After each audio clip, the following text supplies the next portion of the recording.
Diksha Menon, beaming in from Singapore. And I'm so delighted to join you here in this session where I'm going to share with you how we can coexist with COVID-19. So that's what I'm going to share with you based on my observations, experience, as well as learning from others in this journey of taking our lives beyond COVID-19 and living with the new normal. What I'm going to do today is share with you 3 key points. One, that it took a virus to get us to deep dive into digital fundraising.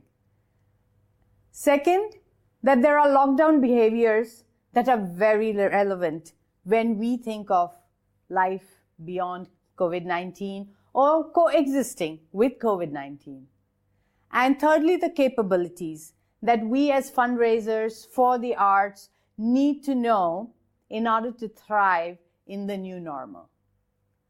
So let me start with talking about the virus that gave us the reason to deep dive into digital fundraising. And there are 3 key lessons and observations I have. One is our own mindset. As artists, as fundraising directors, as executive directors or CEOs of the nonprofits that we work for. 2, our strategy, the way we have been planning how things will roll out. And 3, an understanding of our audience. And let me share with you what I mean to start with our mindset. The mindset has been that, with digital fundraising, I really don't know what I don't know. With regards to digital tools, I'm not aware of what I can use. Second, my team, there are not many digitally savvy people who can really do good online digital fundraising. And 3, we don't have the budgets for that kind of investment that's needed in order for us to be good and digitally savvy. And these are actual responses that I got when I had done a study on the adoption of digital tools and mediums way before this current pandemic crisis arose. And yet, now that we are pushed into having to get digitally savvy, much of this has been a kind of a steep learning curve. We are learning about what are the tools out there. We are finding ways in which we can engage people who have some level of digital savviness. And then we realize we don't really need a huge budget just to be digitally able to outreach to our audiences, to our fans, to the people who would join us in this journey of making our art and the cause that we support viable and sustainable. The second point was it took a virus for us to relook at our funding strategy. For us, a lot of the source of funds has been earned income. Bums on seats, footfalls, all of that has been a major component of our income. Government support comes next, and then comes philanthropy in the form of individuals, foundations, or corporate. Now that we have to lock down, now that we have the social distancing situation, now that we have our audiences not so willing to go to places where there is a collection of people, how are we going to ensure our income still brings in what we need to sustain our cause, our organization?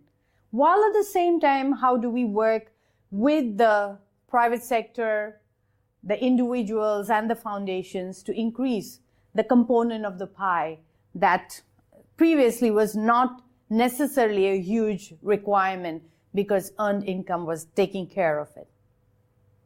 I'll give you some examples of how both the earned income and the philanthropic contribution from individuals and others can join forces to ensure the way forward with COVID-19 and beyond can be sustained. The third observation that I have is our audience. They are so cool, especially in the lockdown situation. Some of the examples I've seen happening, and the fact that technology has become more democratized. Everybody has a camera with a phone, or some very simple gadgets are able to do things, collaborate. Here is an example of a group of friends who are students of a particular art form, Bharatanatyam in India, getting together and figuring out how they will, despite the lockdown, stay together, collaborate, and thrive in the art form that they love. Dalam kutak-ketik kutak-ketak tinggi nak tom tak kujui kujan nak kutak jom tak kujui kujan nak kutak jom tak kujui kujan nak kutak jom dari kutak tak kujui kujan nak kutak jom tak kujui kujan. And these are done by not professional theater companies, but by a bunch of friends. So that shows the possibilities of what we can take from observations and lessons during COVID-19 and the lockdown situation to beyond this pandemic situation. How are we as art entities engaging with our audience, engaging with our artistic community, as well as creatively and technologically bringing together possibilities beyond what we were used to, be it on stage or in galleries, that we usually would have done it prior to the pandemic. The next point I want to make is about behaviors that this lockdown situation has taught us. And again, I have 3 observations and lessons that I want to share with you. The first is keeping our fundraising appeal current. How do we connect with our donors, our supporters, our audience in a way that's current and relevant? 2, I'm going to talk about fandom. And I'm going to give you examples from Korea and beyond. And then I'm going to share with you, do we know our influencers? Do we know who in our audience have the ability to mobilize people and possibilities in a way that will help our organization, our art form, and our nonprofit to thrive? So let me talk about keeping the fundraising appeal current. Here is an example of during the lockdown where I worked with one of the organization where I gave the example of what are your current volunteers and donors doing with their petrol spend? Because 3 months, they haven't gone anywhere. They haven't driven. They have not left their house. So what happens to the money that they would have spent on parking charges, on petrol? Of course, some of them will need it to tide them over, but many others don't need that money at that point in time. And if you had asked them, hey, will you help use that petrol spend to support a cause, whatever that cause may be? Maybe. And as is in this case, they were able to raise nearly $50,000 just by asking their current base of supporters, will you pass on your petrol spend to the cause that we're standing for? So for the arts entity, what happened to the canceled tickets? Did we ask all our supporters as well as the participants of our events, our audience, would they donate it to our cause? I would love for you in the chat, share examples of how you kept your appeal current. Did you ask them? What happened to the sponsor of the venue and all the other on-site costs that were underwritten, which never happened? Did you ask that corporate sponsor? Will they use the sponsorship instead to match the refund that was translated into donation? That's a great way for your sponsor to have access to the same audience who otherwise would have come to the show or to the gallery. But now they have to be partners with the audience donating back the canceled ticket amount and the sponsor matching it. Or of course, you could ask them to roll it over to credits in the next show. At the end of the day, as a businesswoman myself, an entrepreneur myself, I know cash flow is king. If you can keep your cash flow going, you can ensure that you can put all the other brilliant ideas and vision you have into practice. And so if credits for the future comes in, you still are able to keep your organization going. And of course, there would be some who will need that refund. So be it.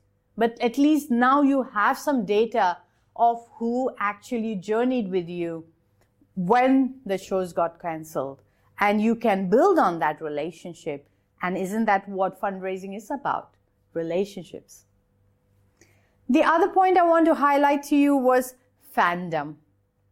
And the BTS, the boy band out of Korea, 7 of them, and they are great inspiration for what it means to get the fans to be part of a bigger mission and vision. In the case of BTS, all their fans are called the army, and they say to be part of the army, you have to do good. You have to raise funds, you have to be part of some activism, some advocacy work for a better world. Of course, in the opening plenary, I shared some examples of how the BTS fans work on together with the band to ensure a better world. And they have things like, of course, their Twitter account, 27 million and counting. While they have this big base of fans, they also have smaller groups. Like in the United States, they call BTS 50 states. And they have 40 volunteer admins who are basically fans of BTS that manage their BTS 50 state account, Twitter account, and other social media needs. And that's how you have a Korean band has now become a global phenomenon. And that's what COVID-19 would have taught us too. That while in the past we were just limited to our physical proximity, now there is an opportunity for the smallest of arts entity, but with a very strong vision and mission, and of course creative content, could take on the world. In the case of BTS, of course, it's also about their fandom and fan care. They have something called the Army Help Center, where fans can log in and have a listening ear to talk about their personal crisis. And somebody helps them think through their journeys. And that's what being a fan is about, where it's not about just you, the creative folks who are the prima donnas, but your fans and you together are creating a better world. So think of how you would work and engage your audience to become strong influencers of the work you do. And that brings me to this whole idea of influencers. You know exactly how many tickets you sell. Who among them have the ability to be an influencer? It doesn't have to be a film star or a big boy brand. It could be just somebody on row 5, C23, who have the ability to make a difference. And this is just an example from Singapore, where someone who believes in the needs of the hour decided she's going to talk about it. Nowhere else, just simply on YouTube, and she tweeted it out and on Facebook and raised 346,000 of the 100,000 she had originally thought of raising in support of migrant workers. Of course, in this particular case, it was a need created by COVID, But even otherwise, we may not raise $500,000, but can you raise 50,000? Can you raise 100,000? Through different influencers who would support and believe in what you believe in, and together make a difference. So that brings me to the last point I have related to the capabilities needed for us to thrive in this new normal. One, data analytics. In order to know who is on row 5, seat 25, you need to have your data. You need to have the profile of the different people who work, engage, participate, and view you, and be able to identify among them their motivations, their abilities, their possibilities, and then work together with them. So even if you have a database of 100,000, it means nothing if you don't know the 10 who you would engage differently than the 100,000 that you have on your base. Be it in terms of being an influencer, be it in terms of being a donor, be it in terms of being an advocate for the work that you do. The other skill that I see very needed is the digital skill. And as I mentioned, the cost of digitalization has become so low. There are so many apps and tools, digital tools, available with just a smartphone that makes us all able to create content in a very economical manner. How are we, from the arts community, utilizing it? Arts educators, how are you relooking at your curriculum to prepare our young budding artists for the future? Are we still talking about the old reality, or are we talking about the way forward? Are you, as the art educator or the institution providing the education, investing in ensuring we're keeping with the times? That's a question we need to talk within our community, as well as with our donors and supporters and philanthropists, about how we're preparing the future of the art. And then, of course, the third point is the donor or the user experience.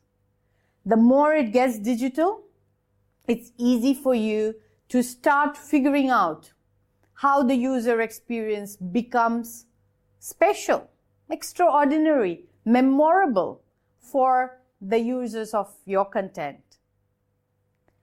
In fact, well before COVID came, in fact last year, in September, I ran an accelerator to help charities here in Singapore on how to use social media, how to do email outreach, how to do data analytics, how to tell impactful stories, how to have a very clear call for action, how to do geo-targeting, how to figure out lookalikes. People who will support you generally would look alike.